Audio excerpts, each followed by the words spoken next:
too many things going on at one time. I mean, started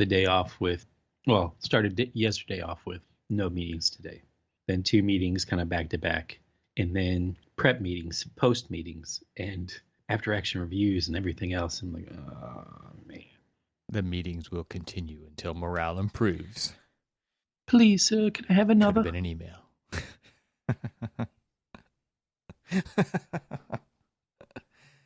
Yeah, if we could just schedule every moment of the day, that'd be fantastic. I'm going to need you to come in on Saturday. So I do like the fact that these, Zoom sessions, just kind of like the open Zoom sessions, are great for trying to avoid the over scheduling.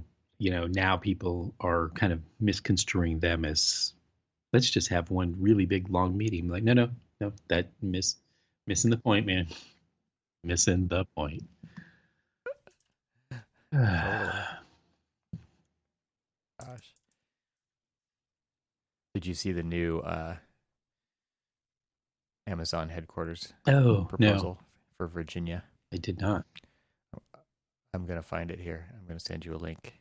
This is just Where the heck is it? It's their new, East Coast headquarter proposal. Yeah. Here you go. You ready? I send it in Skype, actually, so that you can see it on your computer. There you go. Okay. Wow. Yeah. My concept is soft serve. Jeez.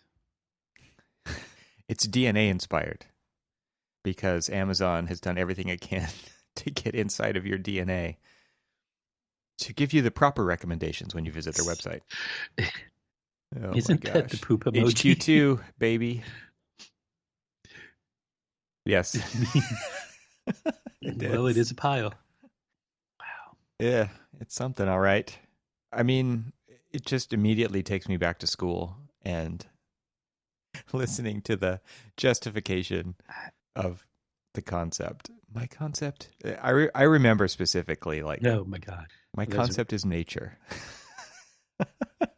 Yeah, those were my favorite. It's just like, and so my concept is my concept is. So my kids, I was saying something to them and they sent me back this emoji and it was like this little brown spiral. And I was like, wow, that shows like earth and dirt, the rising from the ground. I'm like, no, that's not what it means. And here, what are they thinking? I mean, it's iconic, right? Not a lot of footprint in that particular building. Yeah. I mean, it's what's interesting to me is that we can build these glass towers and cover them with trees and call it sustainability too. Right? Yeah, which is so it's a wacky force to be reckoned with.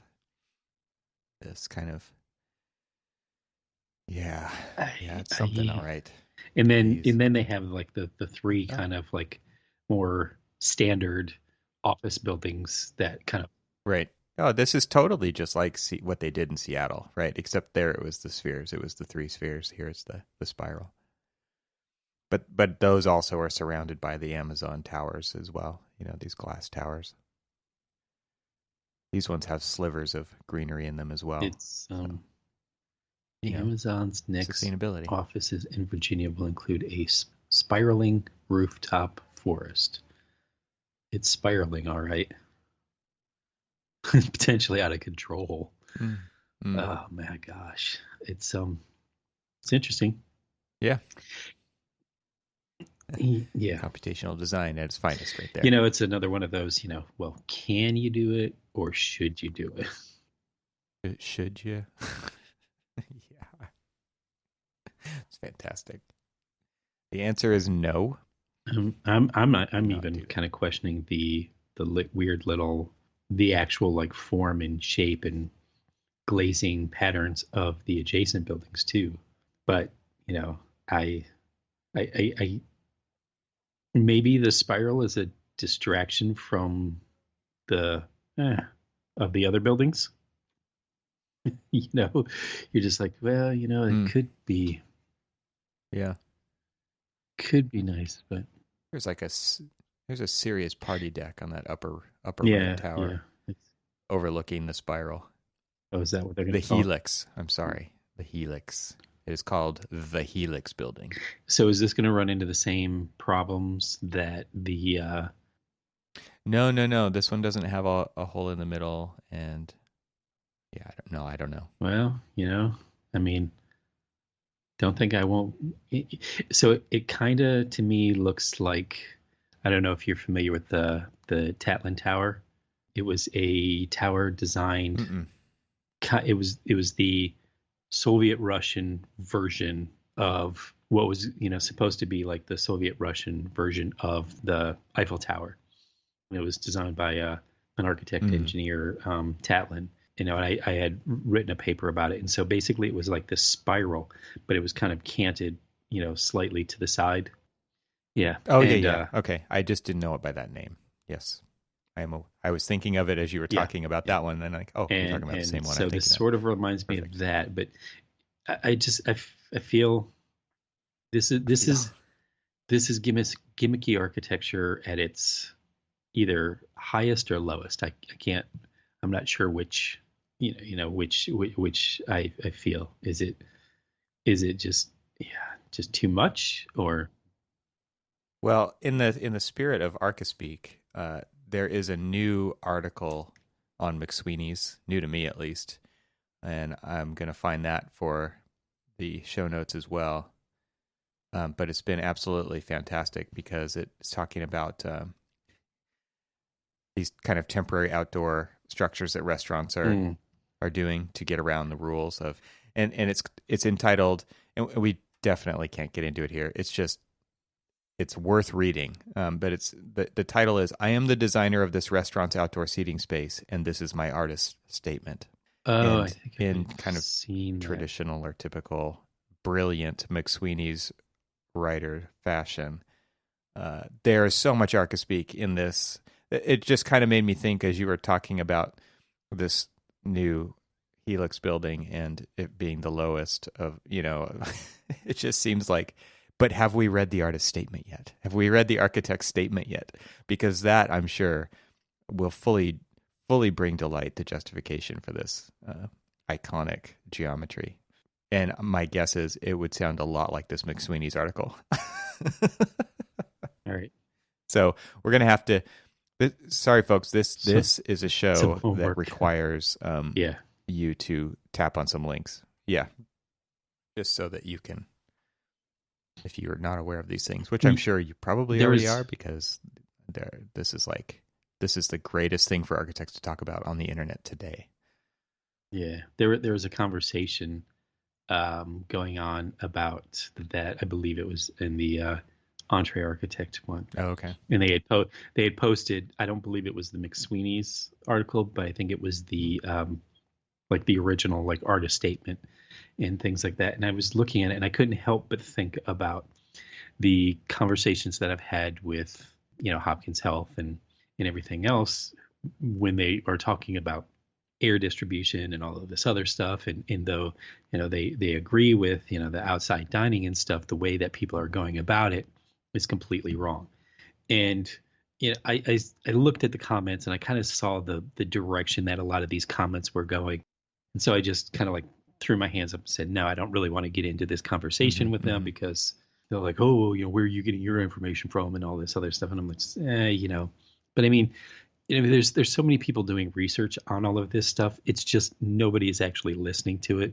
I mean, all of like the health officials, like say, Hopkins Health, public policy for health and things like that, who are actually looking for all of these because they look at, not only the health policies, but also like economic impacts and things like that. And so they are looking at how do you regain some of this, like our momentum to like, start to engage in restaurants and things like that. And, all of the, like how do we re-engage our economy, but still, live within a pandemic. And so they've been looking at all of this stuff and they've been doing so much published research, but nobody's listening. Yeah. And it's almost like you kind of bang your head against the wall and say, why aren't you listening?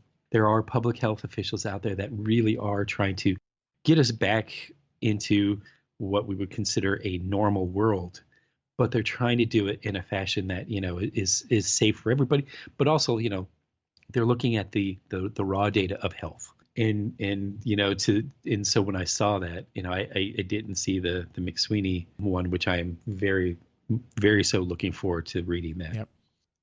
It is kind of I'm hoping that it was probably very similar to I think I just found it.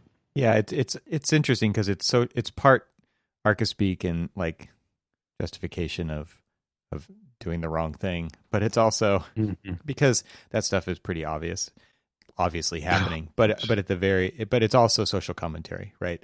And I love how they end it and say, finally, I would be remiss if I did not thank the government for failing to provide this restaurant with the help it would need to simply stay closed through this pandemic. Their lack of support makes my art possible.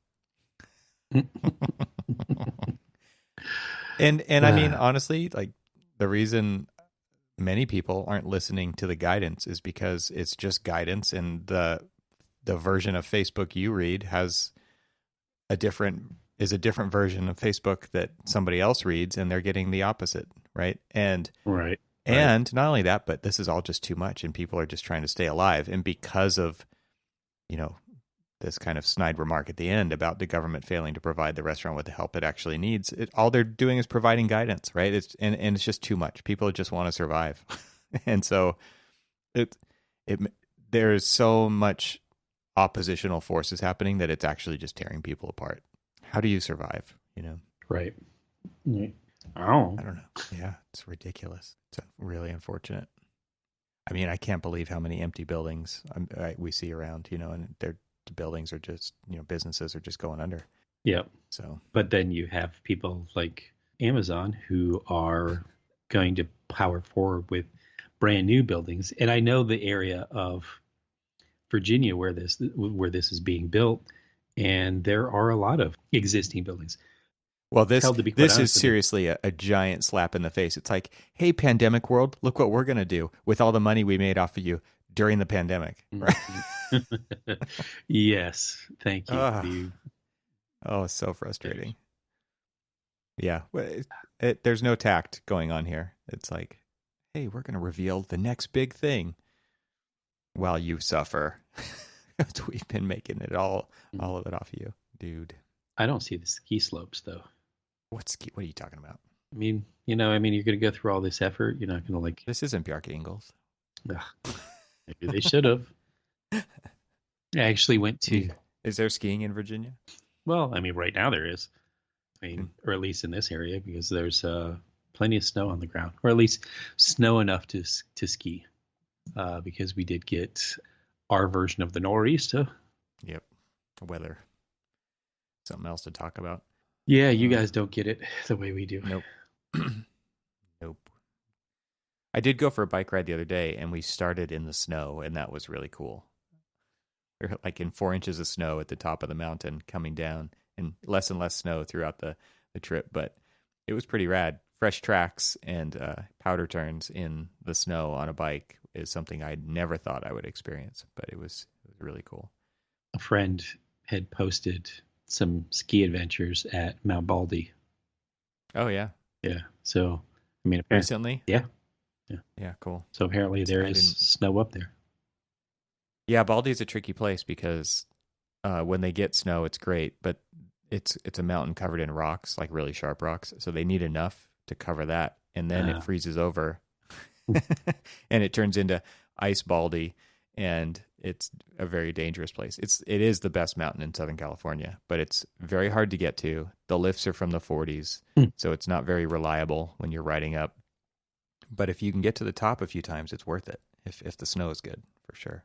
It's a pretty crazy place. I'll tell you, the one thing that I've never really had any interest in that's skiing. Oh, really? Yeah. Man, I learned how to ski off the roof of my house and when I was a kid. We had so much snow up in Lake Tahoe area.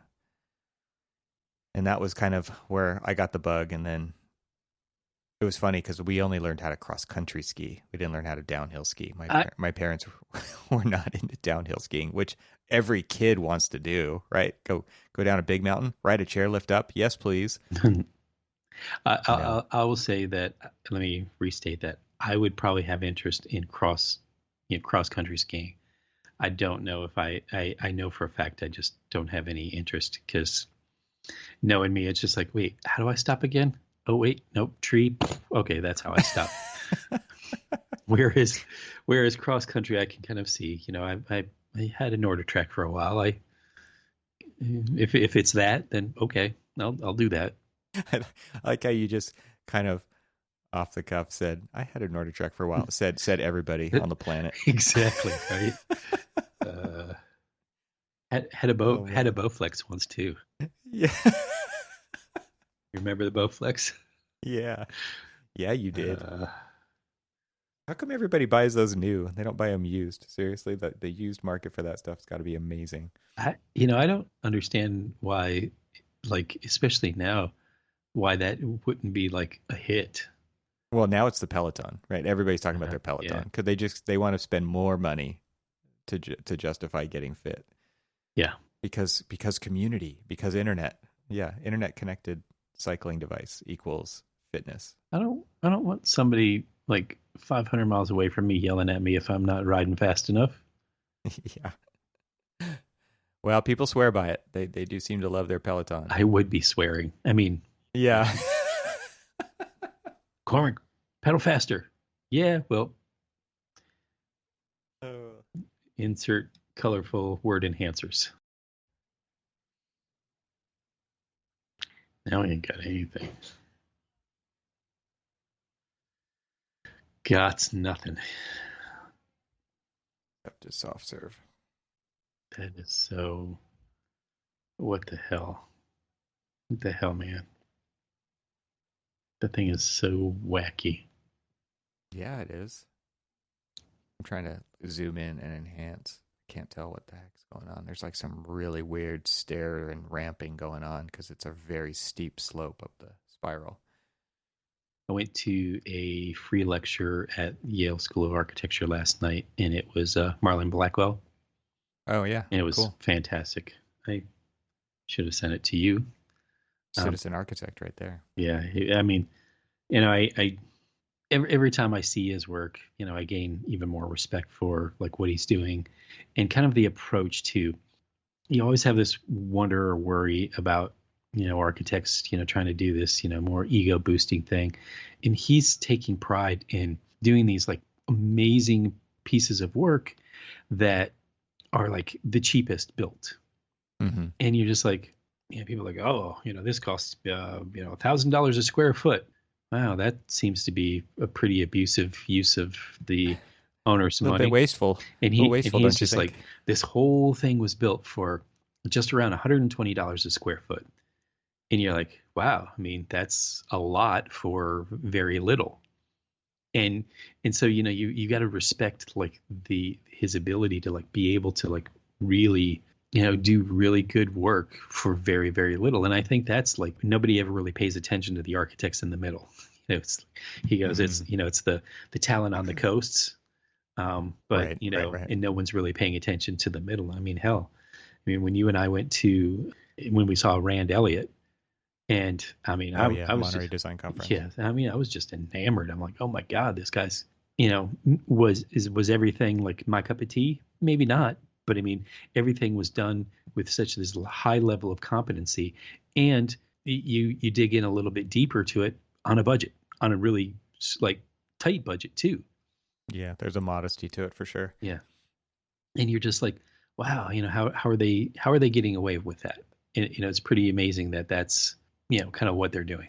Yeah, that's why I say citizen architect. I guess that could be taken different ways, but to me, in this context, it has to do with spending money wisely and bringing architecture to those who typically aren't, like we're not talking about the types of projects that typically are capital A architecture because of the budget. Whereas this one, they're getting capital A architecture because of and with that budget, right? So confusing, hard to say, but does that make sense? Yeah, yeah, Yeah.